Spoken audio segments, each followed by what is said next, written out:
Mr. President, ours is a future filled with unimaginable opportunity and endless possibility. Nothing is beyond our ability to reach when our nations and our people stand united. We have proven that time and again over the last 70 years.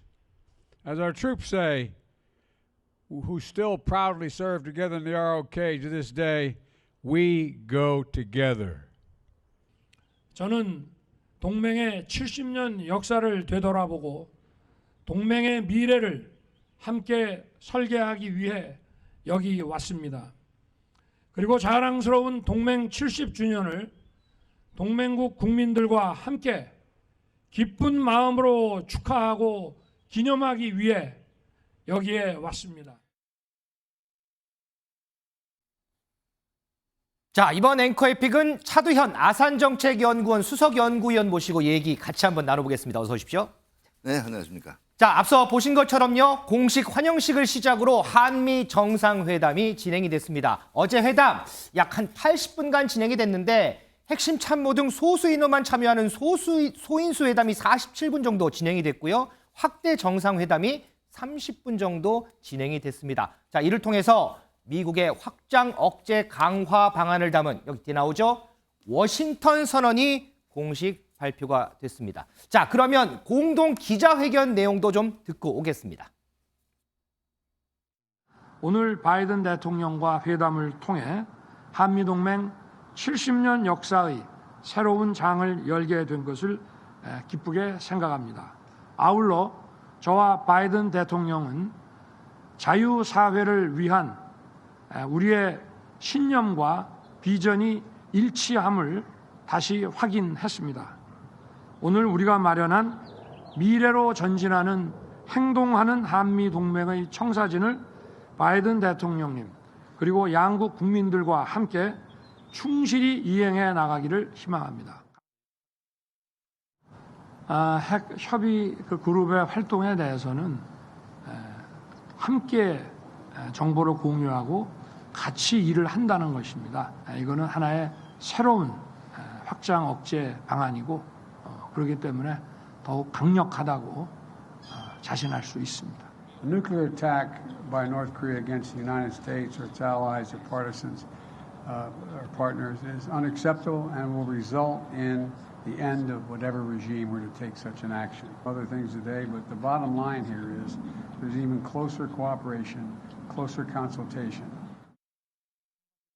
자, 김준일 에디터. 이 워싱턴 선언이라는 것이 한미 정상회담 공동 선언문 안에 있는 게 아니고 별도의 문건으로 이렇게 발표가 됐어요. 이 워싱턴 선언 설명을 좀 부탁드릴게요. 예. 그러니까 핵 억제, 그러니까 확장 억제와 관련해서 별도로 이제 문건을 만들었다라는 건데 네. 지금 확장 억제 같은 경우에는 뭐 이제 우리 시청자분들이 잘 아시겠지만 혹시 모르는 분들이 있어서 말씀을 드리면은 네. 기존에 있던 개념입니다. 그러니까 확장 억제란 말이 처음 들어간 거는 2006년에 공식적으로 들어간 거는 2006년에 노무현 정부 때 북한이 1차 핵실험을 한 다음에 안보 불안이 가중되니까 그때 억제 전략을 확장돼서 익스텐디드 해가지고 한국까지 이제 우방국까지 씌워주겠다라고 한 거거든요. 네. 그러니까 이 개념 자체는 계속 발전해 왔는데 이제 여기에서 워싱턴 선언에서 이제 별도 문건으로 이렇게 나왔다라고 하는 거는 이거에 대해서 대통령끼리 문건으로 약속을 했다. 이거 그동안에는 이제 국가 대 국가지만 실무진 간에 이제 얘기들이 오갔다라고 한다라면은 그 정도로 중요하게 생각을 한다라는 거고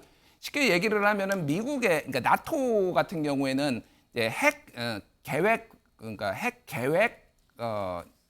죄송합니다. 제가 영어가 생각이 안 나가지고 뉴클리어 플래닝 이제이라고 해가지고 그 선언이 있었잖아요. 그러니까 그거를 이제 1968년도에 모델을 본딴 거거든요. 그래서 핵을 사용할 때, 그러니까 핵을 사용할 때 있어서 충분히 협의를 한다. 아하. 이런 개념으로 좀 보면 될 것 같아요. 그래서 우리의 핵 사용과 관련해서 이제 발언권이 세졌다고 보면 되는데 다만 윤석열 대통령이 핵을 개발하는 거에 있어서 사실상 포기를 했다 이런 언론 보도들이 나와서 이거가 이제 자체 뭐 핵 개발 여론이 굉장히 국내에서도 강함에도 불구하고 이런 거를 포기하는 것이 맞느냐 이런 좀 보수 진영에서의 비판도 나오고 있습니다. 명칭보다 이렇게 설명을 해주시면 더 잘 알아들을 수 있을 겁니다. 자, 차두현 수석위원 하나하나씩 조금 제가 좀 분석을 해볼게요. 자, 먼저 핵 협의 그룹 뭐 NCG라고 하는데 이걸 설립을 선언을 했어요. 이 NCG 설립의 의미는 뭔가요? 네, 조금 더 보충 설명을 드릴게요. 확장 억제라고 얘기하면 2006년 이전에는 그러면 핵을 가지고 당할 때 미국은 모른다 그랬느냐 그러면 그건 아니에요. 핵 우산이라는 개념이 있었습니다. 그렇죠. 예, 예. 즉 우리가 핵무기로 공격당하면 핵무기로 보복해주겠다라는 건데요. 확장 억제는 세 가지 측면에서 확장이라는 의미를 지닙니다. 하나는 영토상의 확장이에요. 미국이 마치 공격당한 것처럼 그 대응해주겠다. 두 번째, 반드시 핵이 아니더라도 다른 어떤 수단을 이용해서든 보복해주겠다. 그다음에 결과적으로 세 번째는 맞은 후에 보복뿐만 아니라 최초의 그 징후를 탐지하고 경고를 하는 거에서부터 요격 모든 전 과정을 동맹국과 같이 하겠다는 의미에서 익스텐드입니다. 그런데 네. 역시 그 사실은 핵을 가지지 않은 입장에서는 불안한 거예요. 그렇죠. 예. 예, 핵우산보다 강력해졌다라고 얘기하는데 세 가지 질문이 있는 거죠. 첫 번째는 과연 정말 내가 핵으로 공격 상태 보복해 줄 것인가? 뭐 의문이 들 수가 있죠. 두 번째, 아무래도 내가 핵으로 공격당했는데 재래적으로 보복하기에는 정서상 용납이 안 되잖아요.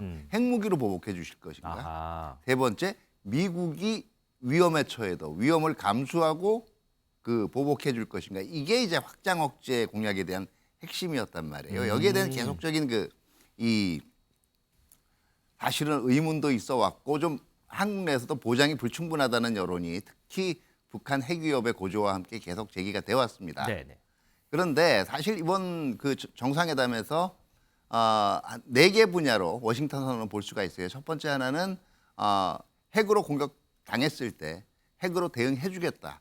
핵을 포함한 수단을 분명히 모든 수단을 동원한다 그랬으니까요. 그 과정에서 이제 한미 간에 협의하겠다는 게 하나고, 두 번째는 이런 그 핵 사용 시에 그 이 협의뿐만 아니라 핵 운용이라든가 기획, 전략 기획과 관련된 그 협의들을 진행해 나갈 수 있는 핵 협의 그룹을 만들겠다. 뉴클리어 컨설티브 그룹을 만들겠다라는 게 두 번째고요.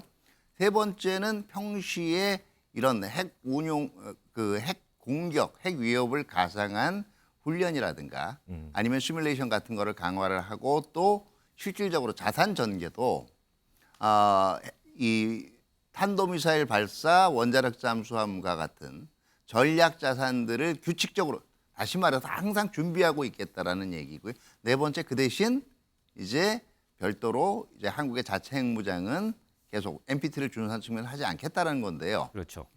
그 대답을 사실 한 거, 오케이, 분명히 반격해 줄 거고 보복해 줄 거고 핵무기까지 동원해서 해 줄 거고, 그리고 위험 감수하겠다는 얘기는 뭐냐면 사실은 SSBN이라는 것 자체가 결국은 핵무기를 발사하는 거의 전략 핵에 가까운 급의 무기예요.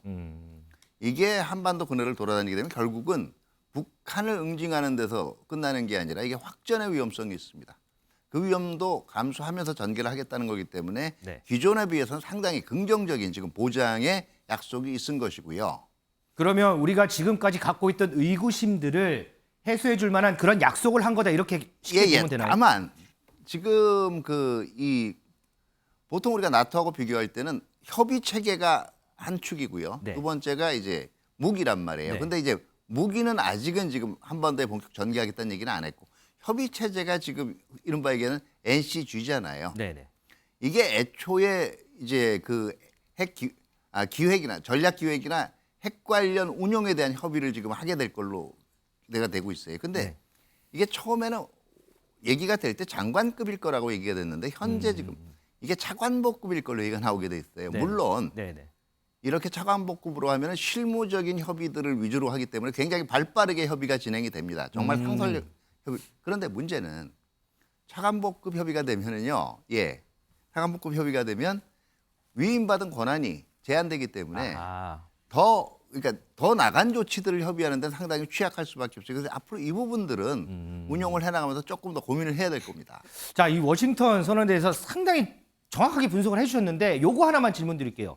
북한의 핵 개발이 고도화되면서 우리나라에서도 우리가 핵을 가져야 된다는 여론이 높았거든요. 그런데 네네. 이번 워싱턴 선언으로 인해서 우리의 자체 핵 무장은 안 하겠다고 약속을 했어요. 이 부분을 어떻게 좀 해석을 해야 될까요? 네, 그 전문가 그룹에서는 이번 워싱턴 그룹에서 선언에도 불구하고 자체 핵 개발 주장을 하는 분들이 여전히 있을 거예요. 근데 아마 제가 볼 때는 일반 국민들 선에서는 아마 우려해서 상당 부분 도움이 될 수가 있는 게 딱 하나입니다. 워싱턴의 바뀐 의식이 그대로 느껴진다는 거죠. 과거에는요. 확장 억제에 대해서 확실하게 보장을 해달라 그러면 아니 내가 지금 약속해 준데 그걸 못 믿냐.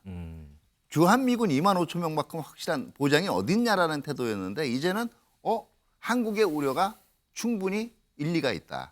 한국을 안심시켜야 되겠다라는 발상에서 나온 것이 워싱턴 선언이라고 볼 수가 있기 때문에 상당 부분 제가 볼 때는 보장 부분에 도움이 된다고 해야죠. 자, 김지희 변호사, 이 한미 정상회담에 대해서 중국도 아마 관심이 엄청나게 많을 거예요. 그런데 이 워싱턴 선언에 대해서 사전에 중국에 설명했다는 얘기가 있어요. 예, 맞습니다. 미국이 이제 이 워싱턴 선언을 발표하기 이전에 중국에 대해서 사전 설명을 한 것으로 이제 알려졌습니다. 그래서 이제 대통령실 고위 관계자에 따르면 워싱턴 현지 브리핑에서 이제 미국이 오늘 워싱턴 선언을 발표하기 하루 이틀 전에 미리 중국에 이제 워싱턴 선언의 대략적인 것을 사전 설명을 했다라고 했습니다. 네. 그러니까 그 내용은 뭐냐면 이 워싱턴 선언이라고 하는 것이 미국과 중국의 어떤 뭐 직접적인 충돌 원인이 되는 것은 아니고 단지 이제 동맹국 간의 어떤 할 수 있는 대비 차원의 방안. 그러니까 이제 북한에서 계속해서 도발을 하기 때문에 그 부분에 대한 어떤 대비 방안이니까 중국에서는 이에 대해서 뭔가 크게 우려를 하거나 크게 문제의식을 가질 필요는 없다라는 취지로 그렇게 사전 설명을 했다고 알려졌습니다. 자, 민지숙 기자, 그리고 또 하나의 관심이 윤석열 대통령이 외신과 언론 인터뷰를 하면서 나온 건데 우크라이나 무기 지원 관련 상황이거든요. 혹시 네. 이 부분도 논의가 됐을까요? 네, 정상회담에 이어서 소인수 회담 때도 언급이 된 것 같긴 합니다. 아주 짧게 이야기가 나오긴 했다고 하는데 두 정상회담 이후에 공동 입장을 발표했습니다. 직접 듣고 오시죠. 우리는 러시아의 우크라이나 침공과 같이 무고한 인명피해를 야기하는 무력 사용은 어떠한 경우에도 정당화될 수 없다는 공동 입장을 확인하고 국제사회와 함께 우크라이나를 지원하기 위한 협력을 지속해 나가기로 했습니다. 자, 김준일 에디터, 이 정상회담 과정에서 바이든 대통령이 윤석열 대통령에게 감사하다 이렇게 얘기를 했다라는 부분이 있는데 어떤 부분에서 이 감사를 표현한 거예요? 예, 한일 관계와 관련해서 윤석열 대통령이 좀 담대하게 이렇게 결정을 해가지고 한일 관계를 그러니까 좀 더 개선한 거를 얘기를 했는데 네. 이렇게 얘기를 했습니다. 이렇게 얘기를 했습니다. 담대하고 원칙 있는 일본과의 외교적 결단에 대해서 감사드립니다. 이는 3자 파트너십을 강화시킬 것이고 엄청난 영향을 가져올 것으로 믿습니다라는 겁니다. 그러니까 윤석열 대통령이 그동안 이전 대통령들이 대한민국 대통령들이 못했던 결단을 내려가지고 한일 관계를 획기적으로 발전시키고 이게 한미의 삼각 동맹에 상당히 도움이 될 거라는 얘기입니다. 그래서 뭐 미국 입장에서는 사실 이거는 미국은 항상 한국 일본이 좀 잘 지냈으면 좋겠다 이런 그렇죠. 얘기를 역대 어느 정부 오바마 대통령도 그래서 상당히 한국 정부에 압력도 넣기도 하고 그랬으니까 이거는 뭐 미국의 입장인데 문제는 이제 한국의 입장과 일본의 태도 변화인데.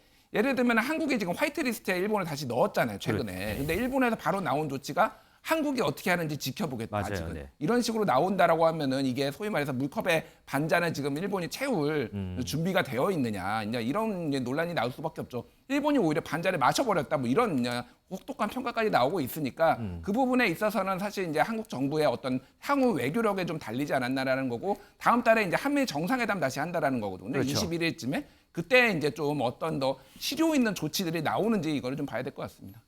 자, 차두현 수석이 또 하나 이제 관심이 과연 우리가 어떤 선물을 가지고 올까 했는데 그 선물 중에 관심 가는 선물 중에 하나가 바로 이 전기차나 반도체 문제에서 차별이나 규제 이런 거 해결하는 네네. 거였거든요. 요거는 좀 어떻게 됐을까요? 이 부분에 대해서는 지금 확실하게 의견 일치를 못 본 것 같은 느낌이에요. 왜냐하면 공동기자회견을 보면은요. 네. 바이든 대통령이 얘기한 거는 결국 이게 한국 기업에도 도움이 될 거야라고 얘기를 했고 우리가 한국 기업 일부러 이 해끼치려고 손해보기 한국 기업 성장이 미국에도 도움이 된다라는 얘기가 그 얘기거든요. 네. 그러니까 한국 기업을 겨냥한 게 아니다라는 얘기는 결국은 이거 자체가 한국한테도 뭐 특히 완성차 부분하고 배터리 부분하고 이게 다르니까 이건 그냥 넘어가자라는 얘기를 한 거고 윤석열 대통령께서는 여기에 대해서 이 문제에 대해서 지속적으로 이제 협의해 나가자는 얘기는 아니 그래도 따질 건 한번 고칠 수 있으면 고쳐야지 아마 이런 쪽에 그 우회적인 그 요구를 했다고 볼 수가 있겠죠.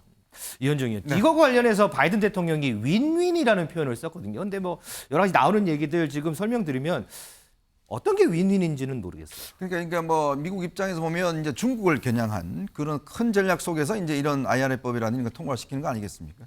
이제 그런 상황에서 이제 이런 조치를 취하는 것인데, 그러니까 지금 EU도 마찬가지고 지금 이런 예외를 두기 시작하면 미국도 사실은 여기에 약해질 수 있다 이런 판단을 하는 것 같아요.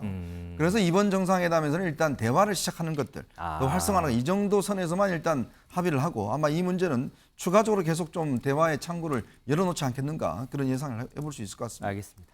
자, 차두현 수석 연구위원 모시고 정상회담 내용 분석해봤고요.